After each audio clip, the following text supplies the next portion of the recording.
Hello friends, my name is Cybill Sixpence. Today, we're adding a Ferris wheel to bring some life to the carnival.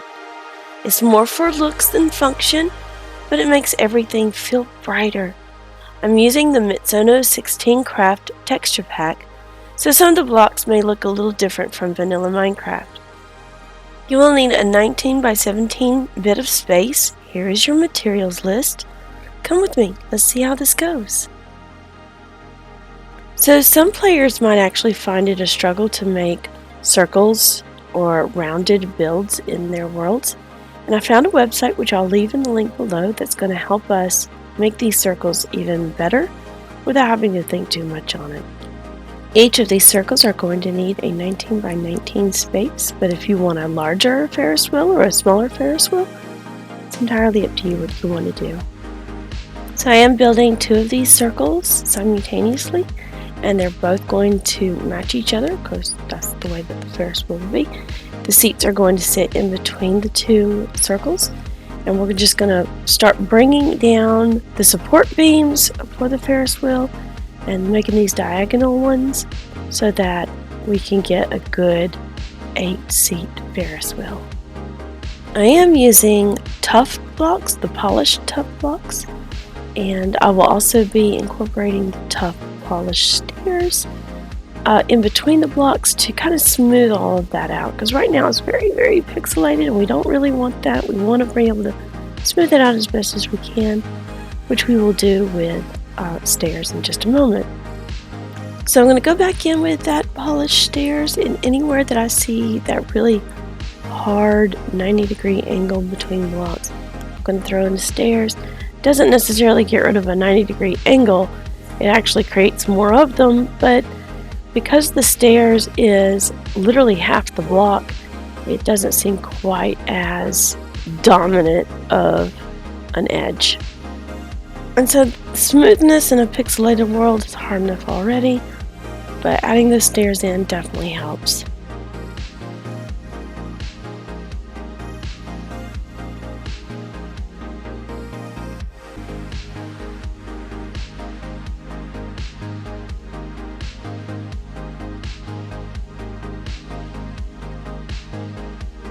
I absolutely love how stairs can just shape in such a way that it adds a little bit more aesthetics to it.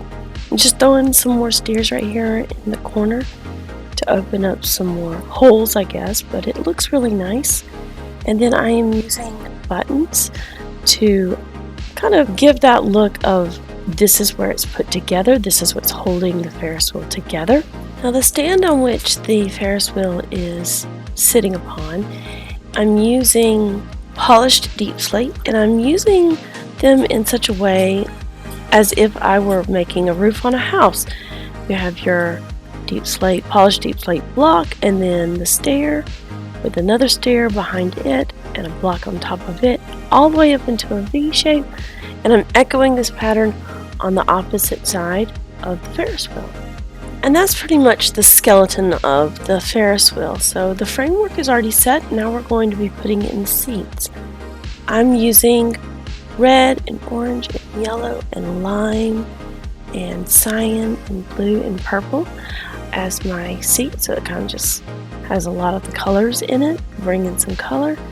So while I sit here and just trying to adjust where it is I actually want to start the seat, making up my mind on whether I wanted to start the seat in front of the support beam or behind it. I did end up going under it actually, and I think I was happy with that.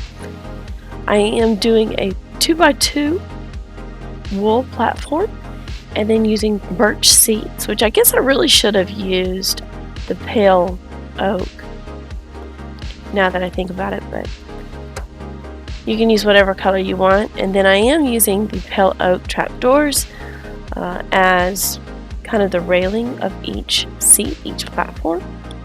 Of course, in your world, if you want them all to be the same color, it's entirely up to you. If you don't like the colors that I picked, you can pick your own colors or even the order that you want them in. But I am basically just echoing that same build all the way around, and I used red and orange, yellow and green, cyan, blue, purple, and I think, I did magenta for pink.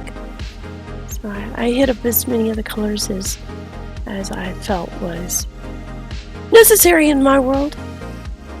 I do feel like with every seat that I put into the Ferris wheel, it just becomes even more beautiful and just really something to see. And later we start putting in the lights, and it really just makes a difference. You know, I've been doing this a whole November series about the county fair, and I started out with a tent, something I had made before, but I just wanted to do one again or see if I can make it better than I did before. And when I was making all these little games, it was just missing a lot of background, so Ferris wheel is just the perfect thing to add here. So you probably also noticed that I went around and I added those same colors of the seats around the edges just before using sea lanterns to light the whole thing up. I'm going to echo the same thing on the other side and putting those colors in on those larger portions of the Ferris wheel, and I just think it brings those colors that you almost can't see for being inside of the Ferris wheel to the outside of the Ferris wheel. So I'm using pale oak trapdoors to cover up the lantern so they're not absolutely exposed forward facing, and then just continuing with the pale oak trapdoor underneath all of the seats and just giving it kind of like a finishing touch on the bottom, and I'm going to do that for all of them. So I'm going to be using some iron trapdoors on top and on bottom of the support beams just so that it looks like it's held in place. Look at it! It's like I can almost see it turning, but we need a platform to be able to get in so we can enjoy the ride. So I'm going to be using some spruce right here. These are just slabs, and I'm using trapdoors as a way for the person who's in charge of the Ferris wheel to let persons on and tell them to stop by lifting the door. It also doubles as a platform to be able to walk over into the Ferris wheel, where the pale oak trapdoor from the seat can also lower down, and it just kind of creates this little bridge over. I love that. That worked out so well. I'm glad that I picked the spot for the seats to be in. I'm using stripped oak as my support beams here on the platform, and then just using spruce stairs to be able to go up and down off the platform. I use acacia fencing a lot. I love it in this texture pack. It is my favorite. And then I'm going to still use that acacia fencing to create these lightings. I'm echoing the same thing on the opposite side of the Ferris wheel. And because in my carnival here I've been using both the regular lanterns and the soul lanterns, I'm just using those also within my Ferris wheel. So from here forward, technically the Ferris wheel is done, but let's talk about how we're going to get there. And if you're building this collaboratively with other people, or you've already have a set pathway template or something agreed upon as to what the pathway is going to look like, go ahead and use these. For me, I love the more natural look, so we are using coarse dirt and rooted dirt. We're using packed mud and pathway, of course, and then sometimes I throw in little pieces of gravel here into my pathways, but you use the pathing that has already been agreed upon or has already been established in your world. The lift between one level of blocks to the other, I'm just using extinguished campfires. Okay, foliage. Alright, so vegetation, though it's not necessary for the build, is just so wonderful in details. So don't underestimate putting some grass down, some flowers, putting some trees. Fencing, maybe some guiding rails so that your riders know which way to go.